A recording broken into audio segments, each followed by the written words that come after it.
Praise the Lord. இயேசுவின் நாமத்தில் வாழ்த்துகிறேன். இந்த ஜூலை மாதம் 5ஆம் தேதியும் வீடியோ வாயில உங்களை சந்திப்பதில் மிகுந்த மகிழ்ச்சி அடைகிறேன்.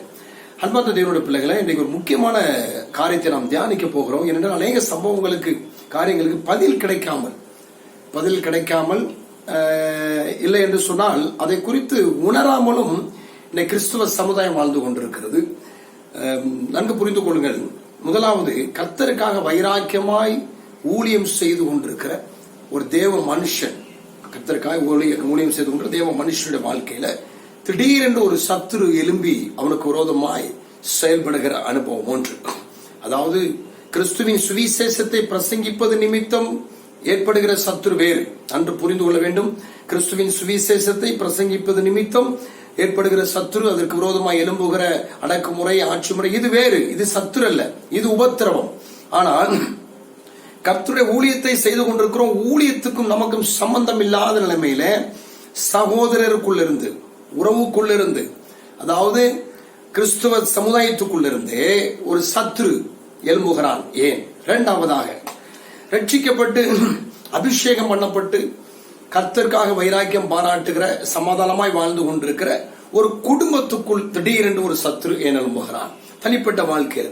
இதற்கான பதிலை ஒருவேளை ஒருவேளை அறிவதற்கேற்ற ஞானம் இல்லாமல் இருக்கிறார்களோ, இல்லை அறிவதற்கு உணர்வு இல்லாமல் இருக்கிறார்களோ என்று தெரியவில்லை. ஆனால் பரிசுத்த ஆவியானவர் இன்றைக்கு கால வேளையில இந்த காரியத்தை எனக்கு உணர்த்தினார். ஆகவே இது உங்களுக்கு அதை தேவ ஆவியானுடைய வழிநடத்துதலின் பேரில், அவருடைய ஆலோசனையின் பேரில், அவருடைய கிருபையினால் இந்த காரியத்தை உங்களுக்கு நான் சுட்டி காண்பிக்க விரும்புகிறேன். வேத புஸ்தகத்துல சாலமோன் தாவீதின் குமாரன், அதில் தாவீதால் அதிகமாய் நேசிக்கப்பட்டவன், தேவனாலும் நேசிக்கப்பட்டவன். தாவீதுக்கு எத்தனையோ குமாரர்கள் இருந்தார்கள், அவனுடைய நேரடி கற்பப்பிறப்பு இருந்தார்கள், எத்தனையோ குழந்தைகள் குமாரர்கள் இருந்த போதும் பத்சேபாள் இன்னொருவனுடைய மனைவியை எடுத்து வஞ்சித்து அவளுக்கு பிறந்த அந்த சாலமோனைத்தான் தாவீது ராஜாவாக்க ஆசைப்பட்டான். தேவனும் அதன் மேல் பிரியமா இருந்தார், ராஜாவாக்கினார். கிருபை, அது கிருபை. சரி, இந்த சாலமோன் ராஜ்யபாரத்தில் அமர்ந்த பிறகு அவன் வாயால் சொன்ன ஒரு சாட்சி 1 ராஜாக்கள் 5ஆம் அதிகாரம், அதுல ஈராம் ராஜாவின் இடத்துல ஒரு தகவல் சொல்லும் போது சொல்லுகிறான், ஆனாலும் இப்பொழுதோ என் தேவனாய் கர்த்தர் எங்கும் எனக்கு இளைப்பாறுதலை தந்தார், விரோதியும் இல்லை, இடையூறும் இல்லை. நன்கு அறிய வேண்டும், எங்கும் இளைப்பாறுதல், எனக்கு விரோதியும் இல்லை, இடையூறும் இல்லை. சரி, இந்த சாலமோன் அரசாட்சியில் அமர்ந்து தேவனுடைய கிருபையினால அரசாட்சியில் அமர்ந்து ஜனங்களை நியாயம் விசாரித்துக் கொண்டிருக்கிறான். ஜனங்களை நியாயம் விசாரிப்பதற்கேற்ற ஞானத்தை கொடுத்தது நிமித்தம் கர்த்தர் அவனுக்கு அனந்த ஞானத்தை கொடுத்தார், மிகுந்த ஐஸ்வரியத்தை கொடுத்தார். அவன் காலத்தில் இருந்த ராஜாக்களில் ஒருவனும் சாலமோனை போல அப்படி இருந்ததில்லை. இந்த சாலமோனுடைய வாழ்க்கையில நீங்க பாத்தீங்கன்னா 3 சத்துருக்கள் எழும்பினார்கள். இந்த 3 சத்துருக்கள் எழும்பினது எதற்காக? இரண்டாவது, அவர்கள் எங்கிருந்து எழும்பினார்கள்? இந்த 3 சத்துருக்கள் எழும்பினார்கள், எதற்காக எழும்பினார்கள்? அவர்கள் எழும்புவதற்கு முன்பு எங்கு இருந்தார்கள்?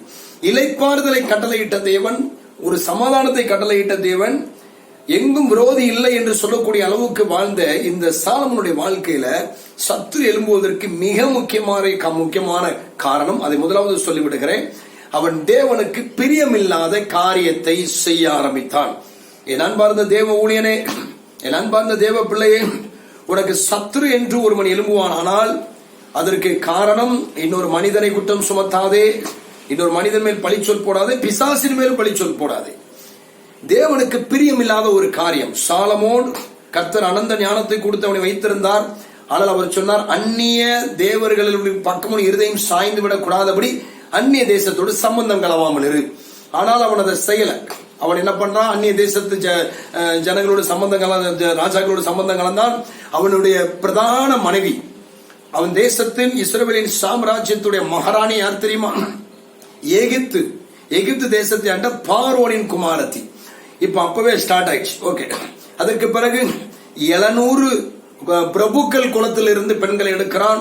எல்லா அம்மோனியர், சீதோனியர்னு மற்ற தேசம் 300 மரமனையாட்டிகள். இப்போ இவனுடைய சூழ்நிலை எப்படி ஆயிடுச்சு? இவனுடைய இருதயம் மலிவி போகத்தக்கதாக அந்நிய தேவர்களை நோக்கி திரும்ப ஆரம்பிச்சிச்சு. அப்ப எங்கு நீ ஃபெலோஷிப் வைக்க கூடாது, எந்த இடத்துல நீ போய் ஐக்கியம் வைக்க கூடாது என்பதை உணராமல் அது தவறு என்று தெரிந்தும் அதோடு நீ ஐக்கியம் வைக்கும் போது அது உனக்கு மிகப்பெரிய பாதிப்பை கொண்டு வரும். என் அன்பு தேவ ஊழியனே, ஒருவேளை நீங்கள் மூத்த தகப்பன்மாராய் இருக்கலாம், முதிர்ந்த பிதாக்களாகவும் இருக்கலாம். உங்களுக்கும் இப்படிப்பட்ட ஒரு சூழ்நிலை எழும்புகிறது என்றால் இந்த வசனத்தை வார்த்தை நன்கு புரிந்து கொள்ளுங்கள். தேவனுக்கு பிரியமில்லாத இடங்களிலே ஐக்கியம், தேவனுக்கு பிரியமில்லாத காரியங்களை அறிந்து கொள்வது, அந்நிய தேவர்களின் பக்கம் இருதயம் சாய்வது. இன்னைக்கு அநேகர் பாத்தீங்கன்னா அந்நிய தேவர்களை குறித்து அறிகிற அறிவுல அதைத்தான் பிரதானமாய் கொண்டிருக்கிறார்கள். அந்நிய தேவர்களை குறித்து அறிகிறதே பிரதானம். அந்நிய தேவர்களின் ஆவிகளை குறித்தும் அதை குறித்து அறியாவிட்டால் நாம் தப்பிக்க முடியாது என்று தவறான எண்ணம் கொண்டு தாங்களும் அந்த வழியில போவதில்லாமல் ஜனங்களையும் அந்நிய தேவர்களை அறிய வைத்துக் கொண்டிருக்கிறார்கள். இது தேவனுக்கு பிரியமில்லாத ஒன்று. ஏனென்றால் ஆண்டவர் சொன்னார், அந்நிய தேவர்களை குறித்து விசாரியாதே என்று சொன்ன தேவன் அந்நிய தேவர்களின் ஆவியை குறித்து அறிகிறதற்கு அவர் உடன்படுவாரோ? சரி, அப்ப சாலமோனுக்கு சத்துரு எழும்பினதற்கு காரணம் இவனுடைய இருதயம் அந்நிய தேவரை நோக்கி சாய்ந்தது. அதற்கு இணைந்து போனான். மாத்திரமல்ல, அவன் தேவையில்லாத ஐக்கியத்தை நிமித்தம் இந்த பிரச்சனை. இந்த சாலமோனுக்கு சத்துரு எங்க இருந்து எழும்பினான்? நீங்க கவனிச்சு பாத்தீங்கன்னா, இந்த சாலமோனுக்கு சத்துரு, முதல் சத்துரு எழும்பினது அவனுடைய நிழலின் கீழ் இருந்துதான். வாசிக்கலாம். 1 ராஜாக்கள் 11ஆம் அதிகாரம் 14ஆம் வசனத்தை நான் வாசிக்கிறேன். கர்த்தர் ஏதோமியனாகிய ஆதாத் என்னும் ரோதியை சாலமோனுக்கு எழுப்பினார். இவன் யோதோமில் இருந்து ராஜகுலமானவன். யார் இந்த ஏதோமியனாகிய ஆதாத்? தாவீது ஏதோமில் இருக்கும்போது படைத்தலைவனாகிய யோவாப் மூலமா எங்களோட ஆண் மக்களை எல்லாம் சங்கரித்து ஒரு ஆண் மக்களை விட்டுறாத, எல்லாத்தையும் காலி பண்ணு சொல்லி ஏதோம்னு ஒரு பட்டணத்தை அழித்துக் கொண்டிருக்கிற வேளையில அந்த ஏதோம் பட்டணத்தில் இருந்த ஏதோமினுடைய ஊழியக்காரர்கள் அதுல சிலர் என்ன தப்பி ஓடுறாங்க. அப்படி ஓடும் போது அங்க இருந்த ஒரு சிறு பையன், வேதம் சொல்லுகிறது 17ஆம் வசனம், எகிப்து ஓடி போனாங்க. ஆதாத் அப்பொழுது சிறு பிள்ளையாக இருந்தான். இந்த ஆதாத்து ஒரு சிறு பிள்ளை, எல்லா ஆண்மக்களையும் கொண்டாச்சு, ஒரே ஒரு சிறு பிள்ளையை தேவன் தப்ப விட்டார். நன்கு புரிந்து கொள்ள வேண்டும். இந்த சிறு பிள்ளை தப்பி எங்க ஓடுது பாருங்க. அவர்கள் பார்வோன்ட போறாங்க. ஆதாத்துக்கு பார்வோனின் கண்களில் மிகுந்த தயவு கிடைத்தது. இந்த சிறு பிள்ளையா இருக்கிறவங்க எகிப்துக்கு ஓடி போயிட்டாங்க. எகிப்துல ஆதாத் அப்பொழுது ஒரு சிறு பிள்ளையா இருக்க எகிப்துக்கு போயிட்டு அங்க போய் தங்கள் வாழ்க்கையை நடக்கும் போதுதான் எகிப்தின் சாம்ராஜ்யத்தை ஆளுகிற இவன் பெரிய பையனா வளர்ந்த பிறகு எகிப்தின் சாம்ராஜ்யத்தை ஆளுகிற அந்த பார்வோன் இந்த ஏதோத்தை அதிகமா நேசிக்கிறான். அது மாத்திரம் இல்லாம ஆதாத்தை அதிகமா நேசிக்கிறான். அது மாத்திரம் இல்லாம இந்த ஆதாத்துக்கு தன்னுடைய ராணி, தன்னுடைய மனைவி, ராஜஸ்திரியுடைய சகோதரியை திருமணம் செய்து கொடுக்கிறான். இப்ப புரிஞ்சுங்க, இந்த ஆதாத் அன்றைக்கு தாவீதின் கையிலே யோவாப்பின் கையிலே தப்பு வைக்கப்பட்டான். ஏன் தப்பு வைக்கப்படணும்? அன்றைக்கு கர்த்தர் ஒட்டுமொத்தமா அழித்திருக்கலாம். ஒரு சிறு பிள்ளை மாத்திரம் ஏன் தப்பு வைக்கிறாரு? அவருக்கு தெரியும் உங்க லைஃப்ல, உங்க காரியத்துல நீங்க இனி எப்படி இருப்பீங்க, உங்க இருதயம் எந்த பக்கம் சாயோ, அந்த நேரத்துல ஒரு சத்ரு உங்களுக்கு தேவை. இப்ப நல்லா புரிஞ்சுக்கங்க, நான் பொய் சொல்லல, நான் மாம்சத்துல பேசல, வேதம் சொல்லுது. இந்த சிறு பிள்ளையா இருந்த இந்த ஆதாத் போய் பார்வோன்ட்ட அடைக்கலம் தேடுகிறான். அங்கு வளர்ந்துட்டான், திருமண வயது எட்டுகிறது. இப்போது இந்த ஆதாத்துக்கு பார்வோன் தன்னுடைய நாத்தனாரை கட்டி கொடுக்கிறான். மனைவியின் சகோதரியை உனக்கு விவாதம் செய்து கொடுக்கிறான்.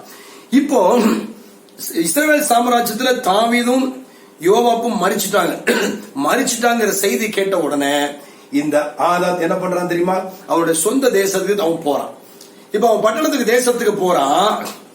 இப்போ இந்த இவனுடைய சாலமோனுடைய பார்வையில யாருமே அவனுக்கு எதிரி இல்லை, எல்லாருமே எனக்கு சத்துரு இல்லை நினைச்சிட்டு இருக்கிற நேரத்துல அவன் எதிரி இல்லை என்று நினைத்த ஒரு இடத்துல அவன் எதிரி வளர்ந்து கொண்டிருக்கிறான். அல்லேலூயா. சாலமோன் அரசாட்சியில ராஜபாரத்தில் ஏறி அமர்ந்தப்பவே இந்த ஆதாத்தும் அவருடைய சொந்த தேசத்துக்கு போயிட்டான். ஏன்னா அவன் பார்வோட சொல்றான், நான் போறேன். 21 வசனம், தாவீதும் யோவாபும் இறந்து போனாங்கிற செய்தி கிடைச்ச உடனே எகிப்துல ஆதாத்து கேள்விப்பட்ட போது ஆதாத் பார்வோனை நோக்கி நான் என் சுய தேசத்துக்கு போகணும் அப்படிங்கிறான். அப்படி என்னப்பா உனக்கு போகணும், நீ இங்கே இருக்கலாமே, உனக்கு தான் எல்லா வசதியும் இருக்க இல்லைன்னு சொல்லும்போது அவன் சொல்றான் பார்வோன். அப்ப சொல்றான், இல்ல நான் கட்டாயம் போகணும், என்ன அனுப்பி விடுங்க. அப்போ அவன் அனுப்பி விடுறான். இப்ப ஆதாத் சாலமோனுக்கு உறவினரே மாறிட்டான். நல்லா புரிஞ்சுக்கணும். இந்த எகிப்து அந்த பார்வோனுடைய நாத்தனார் கல்யாணம் பண்ணதுனால இப்போ இந்த ஆதாத் சாலமோனுக்கு எந்த சத்துரு எழுப்பினானோ அந்த சத்துரு எங்க இருக்கிறானா சாலமோட நிழல்ல இருக்கேன்னு சொன்னேன்ல. ஏன் சொன்னேன்னா இந்த ஆதாத் சாலமோனுடைய மனைவியுடைய சித்தி. இப்போ உறவும் ஆயிடுச்சு. இப்ப இவன் மேல சந்தேகமும் வராது. ஏன்னா பார்வோன் மூலமாக இவன் பண்ண முதல் தவறு பார்வோன் குமாரத்தை எடுத்தது. இப்போ உறவுமாயிற்று. சரி, இப்ப சாலமோன் காலத்துல ஆதாத் ஒண்ணுமே செய்யலைங்க, அவன் அப்படியே போயிட்டே தான் இருக்கிறான், தேசம் அமைதியா போயிட்டு இருக்கு. இந்த ஆதாத்து தான் சாலமோன் தன்னுடைய லட்சியத்தை விட்டு தேவனுக்கு பிரியமில்லாத வாழ்க்கையை அவன் செய்வதற்கு அந்நிய தேவர்கள், திரும்ப திரும்ப சொல்ற தேவ ஊழியர்களே, எங்களுக்கு மிகுந்த எங்களுக்கு ஆலோசனை கொடுக்க வேண்டிய ஸ்தானத்தில் இருக்கிற தகப்பன்மாரே, அந்நிய தேவர்களை குறித்து அறிகிற அறிவை ஜனங்களுக்கு ஊட்டுகிறீர்கள், அந்நிய தேவர்களின் ஆவிகளை கற்றுக்கொள்ள வேண்டும் என்று சொல்லுகிறீர்கள். தயவு செய்து சொல்லுகிறேன், தேவனுக்கு பிரியமில்லாத ஒன்று, அதை நீக்கி போடுங்கள், அதை உபதேசிக்காதீர்கள். இந்த சாலமோன் அந்நிய தேவர்களை அறிகிற அறிவில் வளர ஆரம்பித்தான், அதற்கு பூஜையும் அதுக்கு வழிபாடு செய்ய ஆரம்பித்தான். இருதயம் அங்கு திரும்ப ஆரம்பித்த போது தேவன் அவனுக்கு எழுப்பின முதல் சத்துரு அவன் நிழலில் அவனுக்கு உறவுக்காரனாயிருந்த அவனுடைய மனைவியுடைய சித்தியின் கணவன். இன்றைக்கு எங்க இருந்து திரும்ப எதிரி எழும்புவான்? எங்க இருந்து திரும்ப தேவ ஊழியத்தை செய்யற தேவ தாசர்களாக ஊழியர்களா இருந்தாலும் சரி, இல்ல உங்களுடைய நீங்க தனிப்பட்ட குடும்ப வாழ்க்கையில கர்த்தருக்காய் ஓடுகிறவங்களா இருந்தாலும் சரி, உங்களுக்கு எழும்புற முதல் எதிரி உங்களுடைய உறவில் இருந்து. ஹல்லேலூயா. இப்ப எழும்புற ஃபர்ஸ்ட் எதிரி. இரண்டாவது இவனுக்கு ஒரு எதிரி எழும்புறான் பாருங்க. எலியாதின் குமாரனாகிய ரேசோன் என்னும் வேறொரு விரோதியை தேவன் எழுப்பினார். இவன் யாருன்னா, தாவீது சேபாவில் உள்ளவர்கள் கொன்று போடும்போது அங்கிருந்து தப்பி போனவன். இப்ப தாவீது மறிச்சிட்டான்னு சொன்ன உடனே இவன் என்ன பண்றான்னா, அமைதியில இருந்து ஒன்னும் பேசல, அமைதியில தான் இருக்கிறான். அவன் எந்த பிரச்சனையும் பண்ணல. ஆனாலும் இந்த காரியம் அவன் இருதயத்தில் இருக்குது. அவன் சீரிய தேசத்துக்கு ராஜாவாயிட்டான். அங்க இருக்கும் போதெல்லாம் அவன் இஸ்ரவேலை பகைத்து கொண்டு தான் அவனோட உறவாட இருக்கிறான்.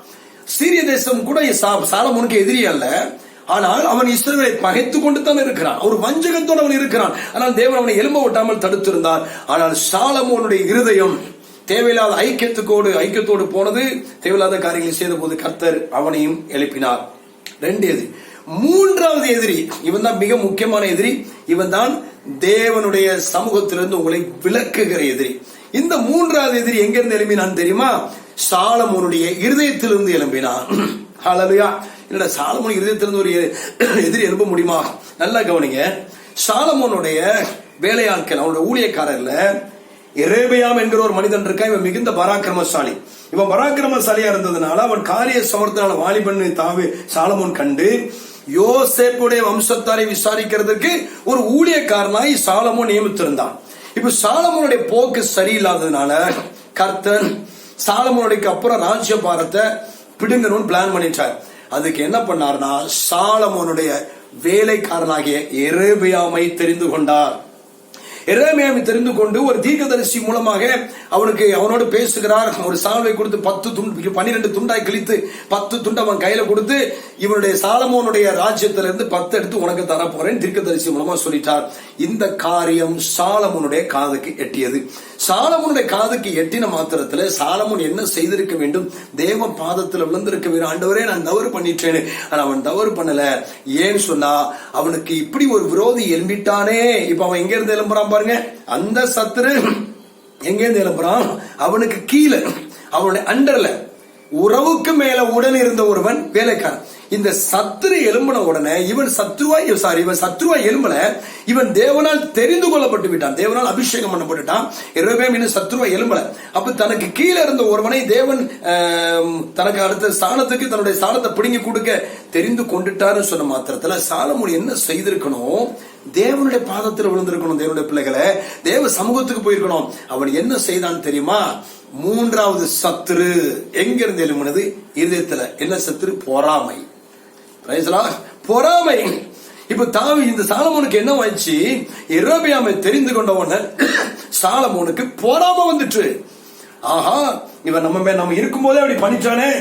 அதுல பாத்தீங்கன்னா கீழே அவர் ராஜபாரம் முழுவதும் எடுக்க மாட்டேன். கர்த்தர் அந்த காரியத்தை சொன்ன மாத்திரத்துல இது அவனுக்கு தெரிஞ்சு போச்சு. தெரிஞ்ச உடனே 40ஆம் வசனம், அது நிமித்தம் சாலமோன் எரேமியாவை கொல்ல வகை தேடினான். ஹல்லேலூயா. கொல்ல வகை தேடினான். இதனாலதான் அவன் என்ன பண்றான்? அவனிடத்திலிருந்து எழுந்து இன்னொரு தேசத்துல போய் வஞ்சக போய் அடைக்கிற மாதிரி. இப்ப கர்த்தர் இந்த காரியத்தை சொன்ன மாத்திரத்துல சாலமோனுக்கு இருதயத்துல பொறாமை எழும்பினது நிமித்தம் எரேமியாவை கொல்ல வகை தேடினான். அப்போ சாலமோனுடைய இருதயத்திலிருந்து எழும்பின பொறாமை யாருக்கு விரோதமா எழும்பிட்டு தெரியுமா? தேவனுக்கு விரோதமா எழும்பிட்டு. தேவனுடைய பிள்ளைகளை 3 காரியம் சொன்னேன். முதலாவது சத்துரு, அவன் நிழலிலே, அதாவது அவனுக்கு உறவாயிருக்கிற ஒரு மனிதனை எழுப்புகிறார் ஆதாத். அப்போ அவன் எதிரியாய் பார்க்கப்படவில்லை, ஸ்மூத்தா போய்கிட்டு இருக்கு. தேவனுக்கு பிரியமில்லாத ஐக்கியம், தேவனுக்கு பிரியமில்லாத அந்நிய தேவர்களின் வழிபாடு கர்த்தர் எழுப்பிட்டாரு. இரண்டாவது, பகைக்கவில்லை என்று நினைத்துக் கொண்டிருக்கிற ஒருவன் பகைத்துக் கொண்டே இருக்கிறான். சூழ்நிலை வரும்போது கர்த்தர் இதை திருப்பிட்டார். நல்ல கவனிங்க. மூன்றாவதாக, இந்த சாலமோனுடைய இருதயமே அவனுக்கு சத்ருவாய் மாறிற்று.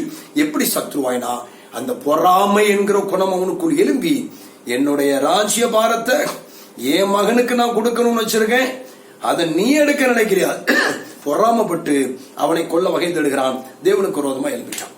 இந்த மூன்று சத்துருக்களும் இந்த சாலமோனுக்கு விரோதமாக எழுப்பினார்கள். நடந்தது என்ன தேவனுடைய பிள்ளைகளை நீங்கள் அறிவீர்கள். அதற்கு பிறகு தேசத்தில் ஒன்று சமாதானம் இல்லை, நிம்மதி போயிடுச்சு. தேவ ஊழியத்தை செய்கிற அன்பு தேவ ஊழியர்களே, மூத்த தகப்பன்மாராக இருந்தாலும் சரி, கடைசி காலத்துல உங்கள் நிம்மதி குலைச்சலுக்கு, உங்கள் நிம்மதியை குலைக்கக்கூடிய, சமாதானத்தை குலைக்கக்கூடிய காரியங்கள் உங்களை அறியாமல் வெகுண்டு எழும்புவதற்கு ஏதுவான சூழ்நிலைகள் உங்களுக்கு வருகிறதா? உங்களை ஆராய்ந்து பாருங்கள். எங்கள் தகப்பனை போல இருக்கிறவர்களானாலும் சரி, என்னுடைய வயது கொத்தவர்களா இருக்கலாம் சரி, என்னுடைய இளைஞ வயது இருக்கிற சகோதரனாலும் சரி, தேவ ஊழியத்தை செய்கிற உங்களுக்கு சுவிசேஷத்து நிமித்தம் வருகிற சத்ரு பிரச்சனை சத்ருவே இல்ல. ஊழியம் செய்ய ஒரு இடத்துல உங்களுக்கு கல்லெறிறானா சத்ரு இல்ல. ஊழியம் செய்யற இடத்துல உங்களுக்கு கொலை செய்கிறானா அது சத்ரு இல்ல, அது உபத்திரவம். இதற்கு பிரதிபலன் உண்டு. ஆனால் உங்களுக்கு உள்ள இருந்தே, உங்க சகோதரர்களுக்குள்ள இருந்தே, உங்க கிறிஸ்துவத்துக்குள்ள இருந்தே, உங்களோட நட்பு வைத்திருக்கிற அப்படிப்பட்ட சூழ்நிலையில இருந்த உங்களுக்கு விரோதமாய் ஒரு சத்துரு எழும்பி உங்களுடைய சமாதானத்தை குலைக்கவும் மாத்திரமல்ல ஒரு பொறாமையும் கொண்டு வருகிறது என்றால், தேவன் உங்களுக்கு எதிராய் எழும்பி நிற்கிறார், தேவன் உங்களுக்கு விரோதமாய் எழும்பி நிற்கிறார் என்பதை புரிந்து கொள்ளும்படியா இந்த நேரத்தில் தயவாய் கேட்டுக் கொள்கிறேன். தேவ பிள்ளைகளை, ஜெபிக்கிறவங்களா இருக்கீங்க, சுனியம் வச்சுட்டா மாந்திரியம் வச்சுட்டான்றீங்க, சுனியம் வச்சிருவோம் மாந்திரியம் வச்சிருவோம் தேடி போகாதீங்க. கர்த்தர் உங்களுக்கு விரோதமாய் எழும்பி நிற்கிறார். இந்த சாலமோனுடைய வாழ்க்கையில நடந்தது என்ன? அதற்கு பிறகு சாலமோன் நிம்மதி இல்லாம வாழ்ந்து மரித்தான். ஏன்னா கடைசி நாட்கள்ல அவனுக்கு சத்துரு பெருகினார்கள், நிம்மதி இல்ல. யெரொபெயாமை குறித்தே அவனுக்கு எண்ணம், மரித்து போனான். அவனுடைய ராஜ்யபாரம் 12 கோத்திரம், 12ல 10 எடுத்து வேலைக்காரனாக யெரொபெயாம் கொடுத்தாரு. ஒரு கோத்திரத்தை மாத்திரம் அவன் மகன் ரெகொபெயாம் கொடுத்தாரு. மீதி ஒரு கோத்திரம் லேவி, அது யாருக்கு உரிமை உடையதல்ல. என் அன்பு தேவனுடைய பிள்ளைகளை, நமக்கு ஏன் பிரச்சனை வருகிறது? நல்ல கர்த்தரை ஆராய்ச்சி சமாதானமா இருந்த குடும்பத்துல ஏன் பிரச்சனை வருகிறது? ஏன் போராட்டம் வருகிறது? ஏன் ஊழியத்துக்கு விரோதமாக உங்களுக்கு திடீரென ஒரு சத்துரு ஏன் எழும்புகிறான்? அன்பு தேவனுடைய பிள்ளைகளை, ஆராய்ந்து பாருங்கள். நான் குறிப்பாய் சொல்லுகிறது மிக மிக முக்கியமான ஒரு காரியம், தேவனுக்கு அருவருப்பான ஒன்று, அந்நிய தேவர்களை குறித்து விசாரியாதீர்கள். அந்நிய தேவர்களை அறிந்து கொள்ள முற்படாதீர்கள். அந்த அந்நிய தேவர்களின் ஆவிகளை அறிய வேண்டும் என்று சொல்லுகிற உபதேசத்துக்கு தயவு செய்து உங்களை விலக்கி பாதுகாத்துக் கொள்ளுங்கள். அது தேவனுக்கு பிரியமல்ல. அந்நிய தேவர்களை குறித்து விசாரியாதே என்று சொல்லி இருக்க, அவர் எப்படி இந்த ஆவிகளை குறித்து அறிய வைப்பார்? ஆவிகளை பகுத்தறிகிற வரம் என்று சொல்லி இதெல்லாம் அறியணும்னு நினைச்சு அதை நோக்கி ஓடுகிற அநேகர் உண்டு. ஆவிகளை பகுத்தறிவது என்பது என்ன தெரியுமா? சவுல் பிரசங்கித்து அவன் போய்கொண்டிருக்கும் போது ஒரு ஆவி இவன் தேவனுடைய ஊழியக்காரன் சொல்லிக்கிட்டே சில நாளாய் தொந்தரவு பண்ணிட்டு இருக்கு. சவுலுக்கு தெரியும் இது வஞ்சகாவி, கடிந்து கொள்கிறான். தன்னை சந்திக்க வருகிறவர்கள், தன்னோடு பேசுகிறவர்கள் யார் என்பதை புரிந்து கொள்வதற்கு தேவன் ஆவிகளை பகுத்து அறிகிற வரத்தை கொடுக்கிறார். ஒரு மனிதனை பார்த்த மாத்திரத்தில் இவன் உண்மை உள்ளவனா, இவன் எப்படிப்பட்டவன், எப்படி அன்றைக்கு பேதுருடைய கண்களுக்கு முன்பதாக அனனியா பொய் சொல்லும் போது சிக்கி கொண்டான், அதே போல இயேசுக்கு பின்னால் இருந்து அக்னி இறக்கட்டும் என்று சொன்ன சீசர்களை குறித்து இயேசு அறிந்து கொண்டாரே, அதுதான் அது. ஆகவே அதல்ல. ஆகவே அந்நிய தேவர்களின் குறித்து அறிய முற்படாதீர்கள், அதை கற்றுக்கொள்ளாதீர்கள். மிக மிக முக்கியமான காரியம் இதுதான். இதுதான் தேவனுக்கு அருவருப்பு, தேவனுடைய பிள்ளைகளை. ஆகவே விலைக்கு பாதுகாத்துக் கொள்ளுங்கள். மற்றபடி உங்களை பரிசுத்தமான வாழ்க்கைக்குள்ள பரிசுத்தாவில நடத்துவார். இப்போது உங்களுக்கு நான் ஜெபிக்கிறேன். பிதாவே இயேசு நாமத்தில் உங்களை ஸ்தோத்திரிக்கிறேன். ஏன் சத்துரு எழும்புகிறான், எங்கிருந்து எழும்புகிறான்? காரியத்தை தியானிக்க கிருபை கொடுத்தீங்க. உங்களுடைய பிள்ளைகள் இதை கேட்டிருக்கிறாங்க.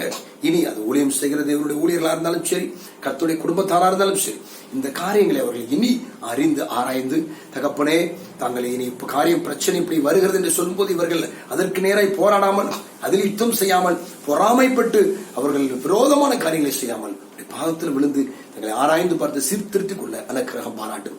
ஒவ்வொருவரையும் ஆசீர்வதியும் இயேசு நாமத்தில் பிதாவே, ஆமென். கர்த்தர் உங்களை ஆசீர்வதிப்பாராக. தொடர்ந்து உங்களுக்கு ஜெபிக்கிறேன். மேலும் உங்களுக்கு ஆலோசனை தேவைப்பட்டால் மற்றும் ஜெபோதவி தேவைப்பட்டால் 9344922243 எண்ணுக்கு நீங்கள் அழைக்கலாம். உங்களுக்கு ஜெபிக்க கர்த்தர் ஆசீர்வதிப்பார். ஆமென்.